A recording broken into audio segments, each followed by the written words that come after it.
பட்டங்கள் ஆள்வதும் சட்டங்கள் செய்வதும் பாரினில் பெண்கள் நடத்த வந்தோம் என்று பெண்களின் பேராண்மையை மகாகவி பாரதியார் போற்றி தொழுகிறார். பெண்ணடிமை தீரும் மட்டும் பேசும் திருநாட்டில் மண்ணடிமை தீர்ந்து வருதல் முயற்கொம்பே என்று பெண் விடுதலை பற்றி பாவேந்தர் பாரதிதாசன் பெருமுழக்கம் எழுப்பினார். மங்கையராக பிறப்பதற்கே மாதவம் புரிந்திட வேண்டுமம்மா என்று கவிமணி தேசிய விநாயகம் பிள்ளை அவர்கள் போற்றி புகழ்ந்தார். பெண்ணினுள் ஆணும் ஆணினுள் பெண்ணும் அன்னுறவு வகுத்த அருட்பெருஞ்சோதியே என பாலின சமத்துவத்தை திருவருட்பிரகாச வள்ளலார் நமக்கு போதித்தார். பெண் விடுதலை இல்லையேல் மண் விடுதலை இல்லை என்று இன்றைய புரட்சியாளர்கள் கூறுகிறார்கள். பெண்களை போற்றி கொண்டாடுவதே மனித குணத்தின் அறமாகும். பாசம் சுமந்தவள் தங்கையாகிறாள், உணர்வை புரிந்தவள் தோழியாகிறாள், நேசம் புரிந்தவள் மனைவியாகிறாள், அக்கறை சுமந்தவள் மகளாகிறாள், உயிர் சுமந்தவள் தாயாகிறாள். பெண் என்று அமையாது உலகு. பெண் இது சாதாரண வார்த்தை அல்ல, இந்த பிரபஞ்சத்தையே குறிக்கும் வார்த்தை என்று கூறலாம். பெண்ணின்றி இந்த உலகத்தில் மனிதர்கள் கிடையாது. உலக மகளிர் தினம் என்பதற்கு ஒரு மகத்துவம் உண்டு.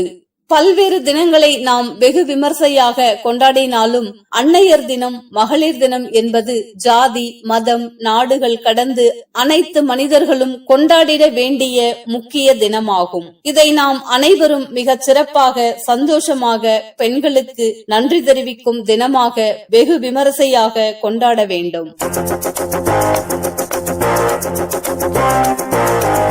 திருமுறை சைவத்தில் பெண்களின் பங்களிப்பு என்ற தலைப்பில் குறிப்பிட்ட 4 பெண்மணிகளின் சிறப்பை பற்றி மகளிர் தினம் கொண்டாடும் இந்த நிகழ்வில் நம் நேயர்களுக்கு விளக்கிச் சொல்கிறார் சைவ நெறி காவலன், அண்ணாமலை பித்தன், சிவன் அடிமை, பல்லவபுரம் சிவனடியார் திருக்கூட்டத்தின் தலைமை ஒருங்கிணைப்பாளரும் திருமுறை எழுதுமறை இயக்க ஒருங்கிணைப்பாளரும் மத்திய திரைப்பட தணிக்கை குழு உறுப்பினருமான சிவ திரு சக்திவேல் ஐயா அவர்கள்.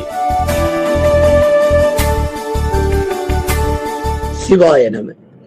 அன்பர்களுக்கு முதற்கண் வணக்கம். அனைவருக்கும் இனிய மகளிர் தின நல்வாழ்த்துக்கள். இந்த பிரபஞ்சத்திலே இருக்கக்கூடிய அத்துணை மகளிருக்கும் எங்களுடைய மனமார்ந்த உளம் கனிந்த மகளிர் தின நல்வாழ்த்துக்கள். எங்களுக்கு இடப்பட்ட தலைப்பு திருமுறையில் சைவத்தில் பெண்களின் பங்களிப்பு. திருமுறையில் குறிப்பாக 3 பெண்கள் இருக்கிறார்கள். ஒன்று காரைக்கால் அம்மையார், மற்றொருவர் மங்கையர் திலகம் மங்கையர்க்கரசி அம்மையார், 3ஆம் நபராக இருப்பவர் இசை ஞானியார். 4வதாக நாம் இந்த நல்ல நேரத்திலே சிந்திக்க இருப்பது அருள்மொழி என்கின்ற அம்மணி அம்மான்.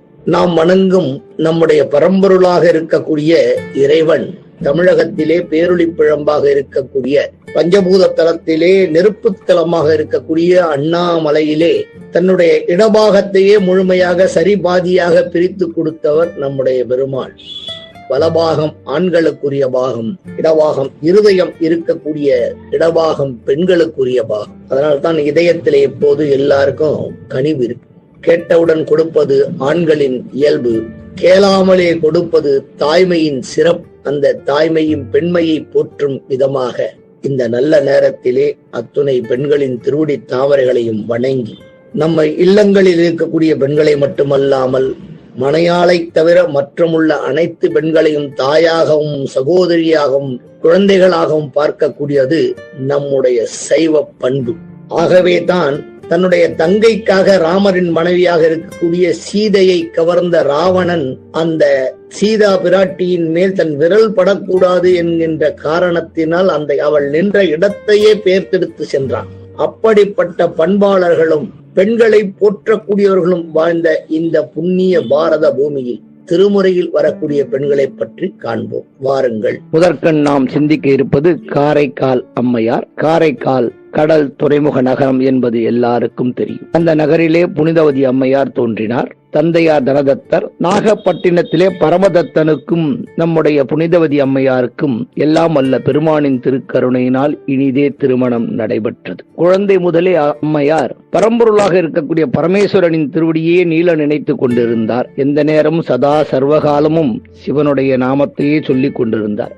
அப்படிப்பட்டவர் பெருமான் எப்பொழுதுமே ஒரு சோதனை ஆட்படுத்துவார். ஒரு மாம்பழத்தை எடுத்து வந்து கணவர் ஒரு அருமையான மாம்பழத்தை வணிகத்தில் இருக்கின்ற பொழுது மாம்பழத்தினை வீட்டுக்கு அனுப்பி வைத்தார். நல்ல மாங்கனி என்று ஒரு அன்பர் எடுத்து கொடுத்தார். அந்த மாங்கனியை வீட்டுக்கு அனுப்பி வைத்தார். இப்ப நாம எல்லாம் சொல்றோம் இல்லைங்களா, ஆர்கானிக் மேங்கோ அப்படின்னு சொல்லக்கூடிய அந்த இயற்கையோடு சார்ந்த அந்த அற்புத மாங்கனியை எடுத்து வந்து வீட்டிற்கு அனுப்பி வைத்தார் வேலையாட்களின் மூலமாக. நம்முடைய பெருமான் ஒரு அடியவர் வேடத்திலே வந்து உணவு உட்கொள்கின்ற அந்த நேரத்திலே அவர் கேட்கும் பொழுது அம்மையார் உணவு பரிமாறி அந்த மாம்பழத்தினை அந்த அடியவருக்கு வைத்து விட்டார். அவரும் சாப்பிட்டு மறைந்து விட்டார். பிறகு கணவர் வருகிறார். வந்து சாப்பிடும் பொழுது மாங்கனி கேட்கிறார்.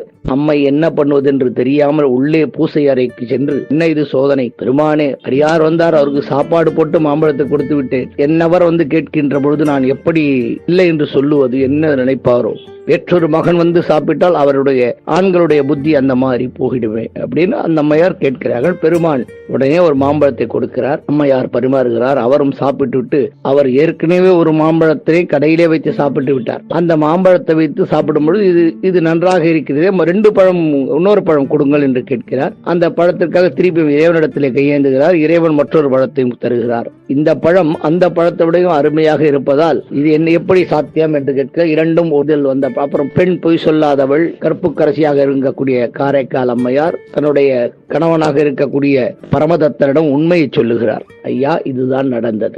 எல்லா பெண்களுக்கும் இந்த அறிவுரை சால சிறந்தது. உண்மையை சொல்லிவிட்டால், எதையும் மறைக்காமல் சொல்லிவிட்டால் எங்குமே யாருக்குமே எந்த பிரச்சனைகளும் இல்லை. இப்படி அவர் உண்மை சொல்ல உடனே அவர் என்ன முடிவெடுக்கின்றார், தன்னுடைய மனைவி தெய்வத்திடமே நேரடியாக பேசுகிறாள். இனி நமக்கு மனைவியாக இருப்பதற்கான தகுதி அல்ல, இவள் நம்முடைய குல தெய்வம் என்று சொல்லி வணிகம் இது விஷயமாக நான் வெளியூர் செல்கிறேன் என்று சொல்லி வீட்டை விட்டு வெளியேறி விடுகிறார். பிறகு வேறொரு பெண்ணை மணந்து கொள்கின்றார். ஆனால் அம்மையார் அதே இளமையோடும் அழகோடும் அந்த இளமைக்கேற்ற வனம் போலும் இருந்து வருகிறார்கள். ஒரு நாள் அவர்களை கோவிலிலே சந்திக்கிறார்கள். ஒரு 3-4 வருடங்கள், 5 வருடங்கள், 6 வருடங்கள் இடைவெளியில் வணிகர்கள் வந்து சொல்லுகிறார்கள், உன் கணவன் அந்த ஊரில் வணிகம் செய்து கொண்டிருக்கிறார், நீ வெளியூரில் இருப்பதாக சொல்லிக் கொண்டிருக்கிறார் என்று கேள்விப்பட்டு அந்த ஊருக்கு வருகிறார். அங்கே பார்க்கின்றார். பார்த்தவுடன் அவர் தன்னுடைய 2ஆம் மனைவியை முதல் மனைவிக்கு அறிமுகப்படுத்துகின்றார்.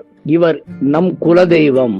தன்னுடைய முதல் மனைவி என்று அறிமுகப்படுத்தவில்லை, இவர் நம்முடைய குலதெய்வம் என்று அறிமுகப்படுத்துகிறார். அதை கேட்டவன் என்னதான் இருந்தாலும் புனிதவதியாரும் உலகியல் வாழ்க்கையில் ஒரு பெண் அல்லவா. இந்த செய்தி செவிக்கு வந்தவுடன் பெருமானிடத்திலே விண்ணப்பிக்கின்றார், எனக்கு இந்த அழகும் இளமையும் வேண்டாம், எனக்கு சதைப்பிண்டம் எனக்கு தேவையில்லை என்ற உடனே அந்த பெருமான் அவர்களுக்கு பேய் உருவம் தந்து விடுகிறார். காரைக்கால் அம்மையாருக்கு பேய் உருவம் தந்து விடுகிறார். கையிலையின் கண் தலையால் நடந்து சென்ற அம்மை இறைவன் இருக்கக்கூடிய இடம் என்கின்ற காரணத்தினால் அந்த அம்மையார் புனிதவதியார் பேயுரம் கொண்டு நடந்து செல்கின்றார். இறைவனே என் அம்மை காரைக்கால் அம்மை என்று அழைத்த ஒரே ஒரு பெண்மணி காரைக்கால் அம்மையார் மட்டுமே. இன்றளவும் எந்த பெண்ணையும் அவர் அம்மை என்று அழைத்ததற்காக திருமுறைகளிலோ மற்ற செய்திகளிலோ நமக்கு வரலாறுகள் இல்லை. ஆனால் என் அம்மை காரைக்கால் அம்மை வருகிறார் அப்படின்னு சொல்லி எதிர் வந்து அழைத்து சென்றார். இவங்க வரவரைக்கும் கூட அவர் வெயிட் பண்ண, அம்மா தலையால நடந்து வராங்க அப்படின்னு தெரிஞ்ச உடனே எதிர் வந்து அழைத்து சென்றார். பெண்களில் மாணிக்கமாக திகழ்கின்றவர் நம்முடைய காரைக்கால் அம்மையார்.